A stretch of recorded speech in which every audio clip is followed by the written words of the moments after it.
Okay, my name is Vicky Allen. I'm one of the doctors with the HPV team. We've never met before No. on the phone or in person, so it's nice to meet you. Nice to meet you. Who do you have with you today? That's my son. Yeah. What's your name? Les. Les. Nice to meet you, Les. Okay, right. Lots of stuff to talk about. Lots of stuff going on with you. Mm-hmm. Is that right? Yeah. Do you want to fill me in? I've read what your wife has told Natalie on the phone. Okay. But can I have it in your words, if that's all right? Yeah, after the chemo not the Monday before, it was that hot day, the very hot Really day. And sticky. I just got pains, not in the middle, not on the left, but if you like, here. Okay. Each in the chest and down each arm. Mm-hmm. Quite strong as well. Mm-hmm. By probably late evening, they'd gone, Right. so I just assumed it was the chemo doing that, but rightly or wrongly, I suppose I should have. Okay. So, was that on the same day that you had Yeah. your chemo? Yeah. How long after? I would say probably an hour and a half to 2 hours afterwards. Okay. And then it went on for a few hours, did it? On and off, yeah. So it was sort of intermittent. Yeah. And you said it wasn't central. No. Or left-sided. No, and no pains in the jaw, or didn't feel, well, whether apart, I didn't feel clammy. I wasn't short of breath. Did you have any back pain? No. No. And you said it went down both arms. Yeah. It's just like there was a line. Symmetrical. Okay. And what were you able to do when you had this pain? Everything really. I was just, a bit on the back foot. Okay. So it didn't make you stop in your tracks and you thought, you No. didn't have a sense of real kind of, I'm in trouble here. No. Okay. Right. And this pain that you're sort of describing coming from a bit lower, was it kind of under your ribs? No, it was from above your about ribs? nipple height. Area. Okay. Right. And how did you feel afterwards, after it settled down? Obviously, it was a really hot day anyway. Yeah. But how did you feel? Okay. I mean, I can still feel a little bit of an after thing from it. Okay. In the background, if you like. We took the dog out for a walk last night, and he's only a pup, but he's quite a big pup, and he's got this habit of jumping from the back seat in between the two front seats. So you have to push him back, Yeah. and after that, I felt a bit of. But I think that was probably just the strain of. Okay. Or re-upset it or something like that. Yeah, but I would just say where it's been, it's a little bit tender in there or something. Okay. Have you noticed that you can reproduce the pain on movements? No, not Does really. it come No. with getting dressed, opening the door, anything No. like that? Okay. Right. And any episodes of heartburn or indigestion or kind of acid coming No. up your throat? No. Right. And I understand that you spoke to Nat, and Nat said, see your GP, and you saw your GP, and your GP kind of said, meh, is that right? But then organised a chest x-ray and an ECG for you. Yeah, he took my chest, listened to my chest, Yeah. did my oxygen levels, Yeah. did my blood pressure, and everything he checked was fine. Okay. But I'm just a bit disappointed he's not got the ECG and chest x-ray over the line, because I can't have my treatment again until that's been done. And I was hoping I could maybe get an ECG here today. You might be able to sort that out. You can certainly get a chest x-ray done here. Mm-hmm. The only issue is your GP won't be able to see it, but I'll be able to read the report and forward it on to your GP. Yeah, I mean, I'm in your hands. To know, really, anyway. Yeah. But let me see if I can request a chest x-ray. Maybe you can wander down on your way out. Okay. Right. And I understand that you're still under the stroke team follow-up at Salford, and they're seeing you in August. You're having a 24-hour tape done, is that right? I think so, yeah. And then the doctor's seeing you for a viewing clinic. Mm-hmm. And you're not on your blood thinners anymore. We've stopped that because your No. platelets have been down. No, it was my idea to stop it, and I did ring up not sure it was Salford or Stepping Hill, because Stepping Hill are involved on the stroke side, although I've only been there once. All right. It's a bit... disjointed everywhere. Yeah. Strange. But I rang up and said, hey, you know, my platelets are low, my blood, should I stop taking this clopidogrel? And they said, oh, God, yeah, good idea. And I thought... so, You never nosebleed No. in that time, isn't it? Right. How do you feel in yourself, Paul, now? I'm not too bad generally, but just today I've just been a bit not wobbly like when I ended up on the floor in the shop in the local garage, but I was sat in the car with Les just before we came in, and it was I thought, oh, is the handbrake on? It just seemed to move or something, and I felt a little bit lightheaded on the way in, but I'm not too bad now. Okay. Probably could feel like lying down or something like that for half an hour, but Like vision, didn't you? oh yeah, my vision felt a bit weird, but that's sort of not bad now. And that was that transient, as in sort of seconds to minutes. I felt that. Yes. Yeah. Okay. You see chest all the time. A bit. Well, I can just feel that little bit of. See, if I do that now, it feels sore. Tender to touch. On my breast, if you like. Okay. And do you have a list of your regular meds that you're on at the moment? Because I would imagine Salford might have changed them when you went into Salford, did they? Candesartan 16 milligrams. Yeah.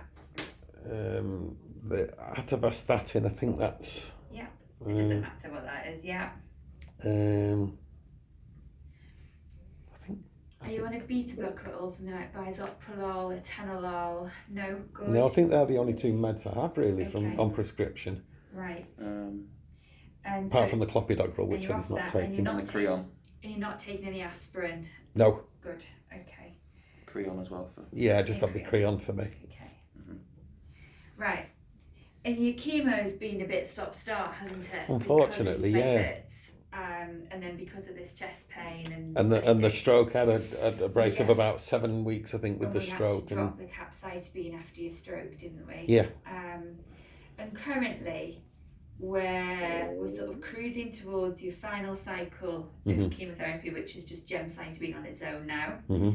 And with you having the locally advanced pancreatic cancer, we were hoping, that if there's some sustained changes to your scan, then to have a chat with the surgeons about whether or not this is resectable at the end of all of that.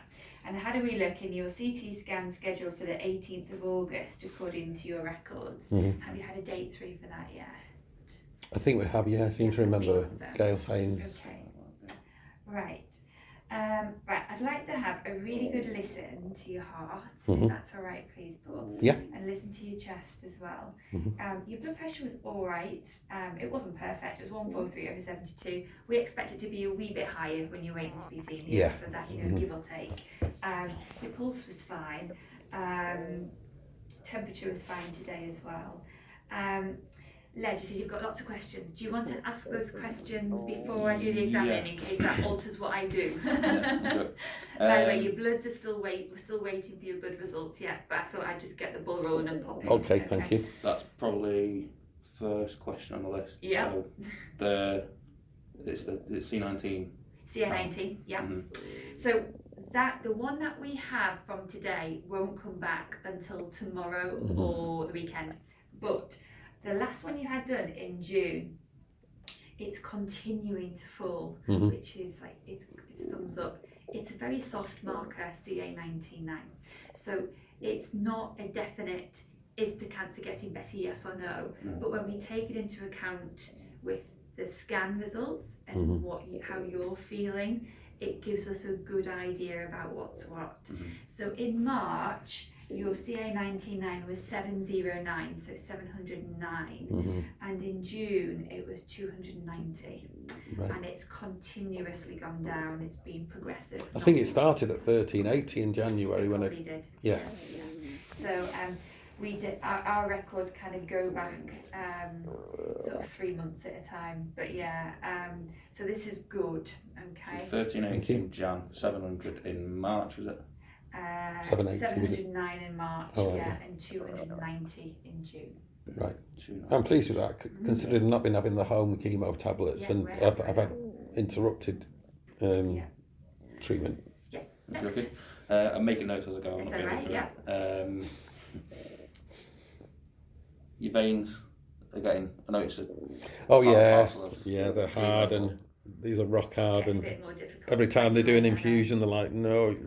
I think with us looking towards your last chemo cycle, we probably would say maybe just see how we get on for the last cycle, because I appreciate there'll be 3 lots of chemo you'll I've still got something.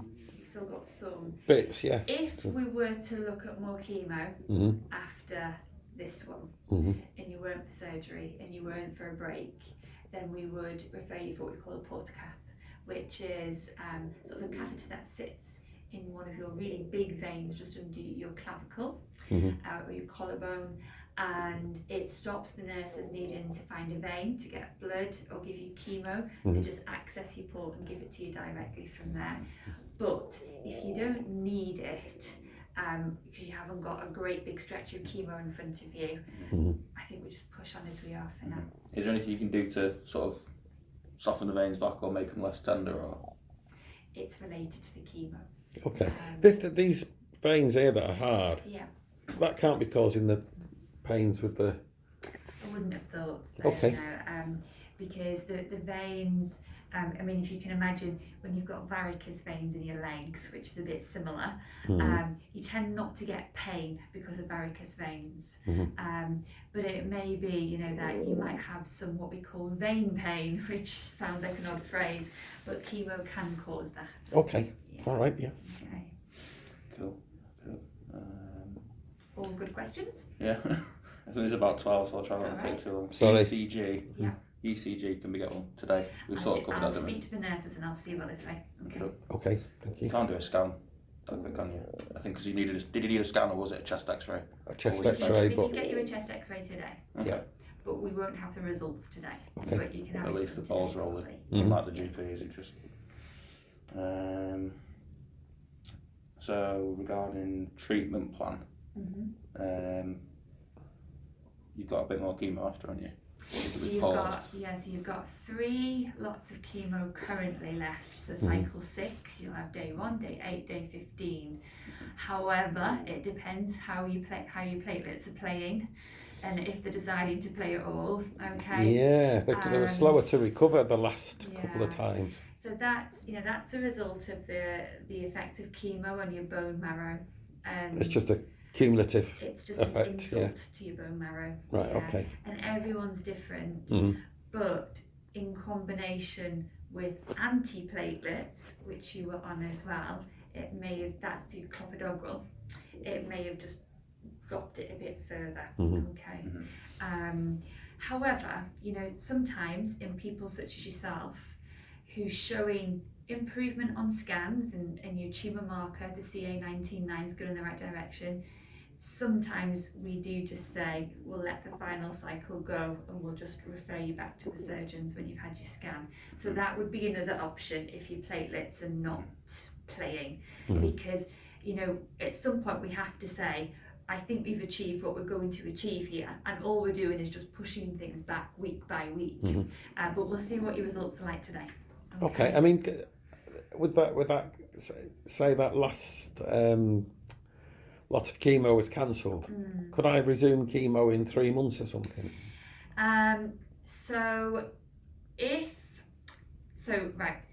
When you have your scan done, you will be looking at one of 3 options.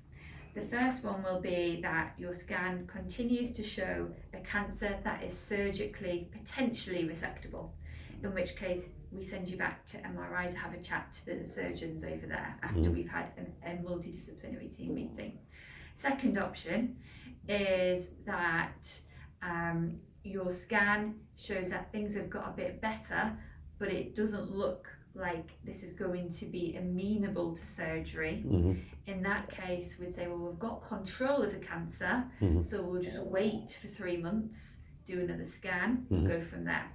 Or worst case scenario, your scan shows that the cancer's kicked up again and it's starting to progress, in which case we would look for another chemotherapy regime.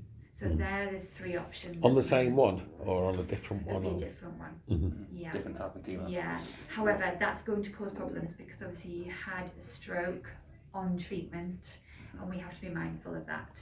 But there are always options. Okay, thank you. What about radiotherapy and immunotherapy? So immunotherapy, no. So immunotherapy for pancreatic cancer is not something that has been proven to be beneficial currently. We do give a lot here for liver cancer. Okay. Radiotherapy potentially. So disease has to be localized and it needs to be targetable by a radiotherapy beam. So that would go off the scan as well. Okay. But if possible, we like it to be cut out. Okay. Sometimes we send you for radiotherapy to shrink it a bit more and then cut it out. Okay. Okay. All right. So not pancreatic cancer. Okay. Chest pain. That's what we were talking about on that hot day, wasn't it? Yeah. So covered. The lady my wife spoke to at Macclesfield, Anna, I think, she said she'd had quite a few people that day with pains in the chest because of the heat and also them being dehydrated. So I don't know. It's possible. But I can still feel it. Just a little quite right. in the background, you know. I'm not saying I'm getting pains, but I can just feel it's been there, whatever it is, whatever I had is.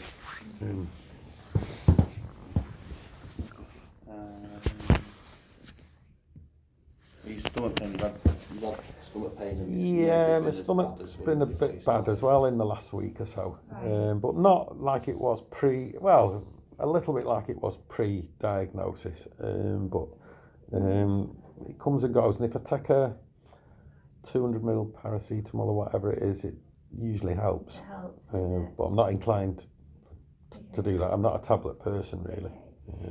And is it always in the same spot? Yeah, it's sort of round here. Centrally. Yeah. And are your bowels opening normally? Yeah.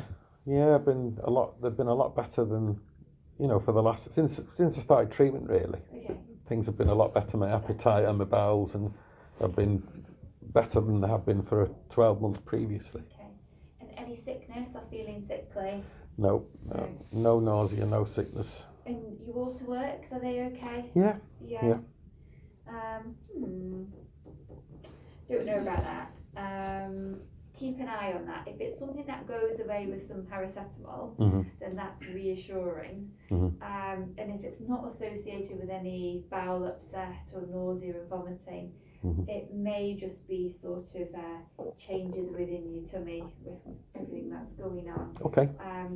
As long, things that I'd want you to tell us about was if it was starting to localise into a particular position, or if it was associated with diarrhea or not being able to open your bowels, or episodes of vomiting. We'd certainly want to know about that. All right. Okay. I'm lucky I've not had the vomiting or the nausea. Good. Well, I had one vomiting after I did a silly thing. I never eat breakfast, and then I came here and I was gonna have the scan with that awful drink, and I thought, right, well, I'll get something to eat. And I got to the M&S and I forgot my wallet there. Right. So no breakfast, no lunch. Then I drank that. Oh, it's not nice either. And then I decided to get something from the chip shop on the way home about 5:30, and I ate that, and within 10 minutes of me finishing it, not even that, I just, when you go all clammy, and then I was sick. But that's the only time I've been sick with this. It was it was a one-off, and it was just that empty stomach with that dye stuff that that's the only time I've been sick. I've not had any problems with that or nausea. So just to make sure I'm writing it down properly, with the stomach pain, if it's combined with like vomiting, localised chest pain or constipation, then you need to know. Yeah, high temperatures. Just as you said, common sense things that you would anyway, wouldn't you? We've got the same temperature checker as you. Good. Which is good, because we were having those stuck on here, and we So my son said, right. And he went and got the... One thing that your wife had mentioned to Nat was about a genetics referral. Yeah, because this is my son and I've got my daughter as well, and I'd like to know if they're at risk, you know. So what's the cancer within your family? My mum had ovarian and was it rectal cancer. Do you know what age she was when she was diagnosed? Well, she's 83 now and she's doing fine. I would say 70 for the rectal. Yeah. And about 2-3 years later for the ovarian. Okay. She came here both times and she had an operation and she's fine. And in the ovarian, that was completely separate to the rectal cancer? It wasn't. I think so. Okay. And was your dad affected by any cancer at all? Yeah, he died of a brain tumour when he was 78. But that was about 35 years ago, and considering the abuse to which he put his body through, to get to 78 he was an alcoholic and smoked those telegraph pole sized cigars and didn't have a very good diet. And we used to have pubs when I was a kid, and my uncle told me he used to start the night with a pint of gin neat. Oh right. So it's significant alcohol consumption. Yeah, so to get to 78. Okay. And do you have any siblings, Paul? My sister had breast cancer about 5 years ago, I think. And how old was she when that About 52, I think. Right. Any other siblings? It's just the two of you? No, that's it, thanks. And any sort of more distant relatives that you're aware of with cancer? Not really. I think my gran might have had, it was something called fibroids, I think. Yeah, that's okay. They're benign tumours. Right, yeah. No, but nobody else. Okay. We can certainly ask for some advice from genetics. Mm-hmm. Sometimes they read our letter and they say, with the actual mutation lines that are involved in those tumour processes, it's highly unlikely to be genetic. Mm-hmm. In which case they might just write to you or give you a ring and let you know. Okay. But if there's something that they want to go down and do some sampling and stuff, they'll call you up and send you an appointment. Okay. I think from mum's side as well, Nana died of bowel cancer. Right. And granddad had prostate. Okay. But he was being managed for. So it's difficult with genetics because we're referring your dad, not your sister. Mm-hmm. So they wouldn't look at your mum's side of the family. That's fine, yeah. Your dad's. That's fine. Fair enough. Yeah. Mm-hmm. Okay. Anything else on your question bank before we go on to examination? I think mum's tried to get in touch with the diabetic nurse and she couldn't get through, but she's got your readings from before and after food, and I don't know if it's worth you taking a record of them or... They'll get in touch with you, I'm sure. Okay. Yeah. Yeah, I think that's everything. Super. Right, I'll go get some gloves. Have a good listen to his heart. Okay, thank you.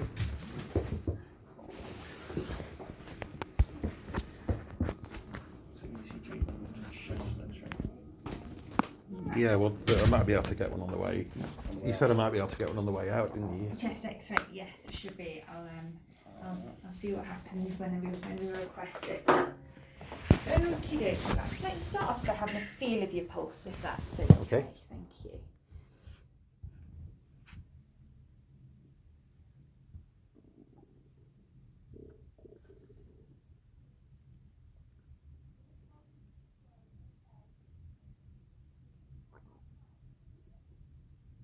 Okay, so it's a lovely regular pulse. You don't have any irregular rhythms or anything like that. That's good.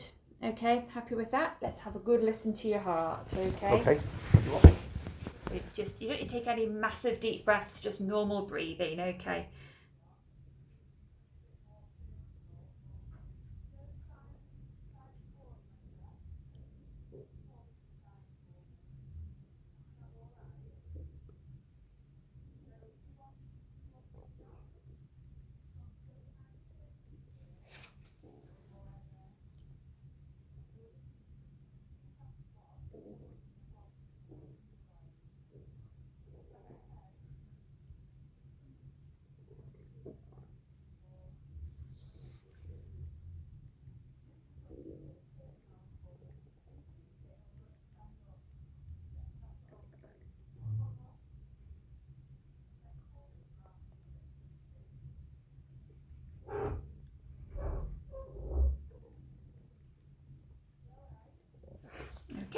And round the back, nice big breath in and out.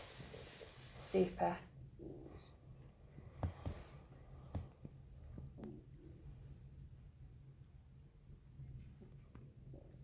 Great.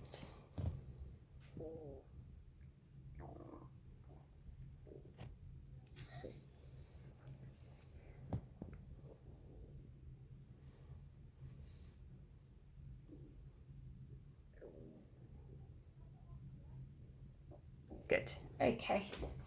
Right. So, when anyone's listened to your heart before, has anyone said that you have a very, very soft, quiet heart murmur? No. No. Can I just get to the sink? When was the last time that someone listened to your heart? Do you remember? Well, at the GP, about a week ago. Right. It's not uncommon to have a heart murmur. If I pulled 100 people off Wimslow Road and randomly listened to their chests, probably 30 to 40 might have a soft one. Does it cause chest pain? No, it doesn't. Would we be worried about it? Not in the context of chemotherapy, but it's interesting with you having had a stroke as well, because sometimes heart murmurs can affect blood supply to the heart, which then affects blood supply to the brain, etc. What I shall do is I'm going to ask for something that we call an echo, which is an ultrasound scan of your heart. And are you happy to travel here to have it done? Yeah. It'll probably be done quicker than if your GP organises it. Nothing changes with your medication, nothing changes with what you do. It just gives us an idea as to whether this is a very slight problem with a valve in your heart, in which case we would do absolutely nothing with it, or if it was something that the cardiologists need to see you about, that's the heart doctors, But I think it may be a coincidental finding. I don't think that is causing any of your symptoms at the moment. Does that make sense? Well, it could be related to having a stroke. Yeah, well, I mean, you know, sort of, if it would be important to measure how effectively the blood's being pumped around your heart, and that's what the echo does. Okay. All right. All right. You're the boss. Right. Just let me see if your bloods are back, and then I hope we don't have anything else to talk about. But my feeling is that your platelets might still be low. But let me go. I'd be interested to know what they are. Yeah. Fingers and toes crossed. See you in a bit. Cheers.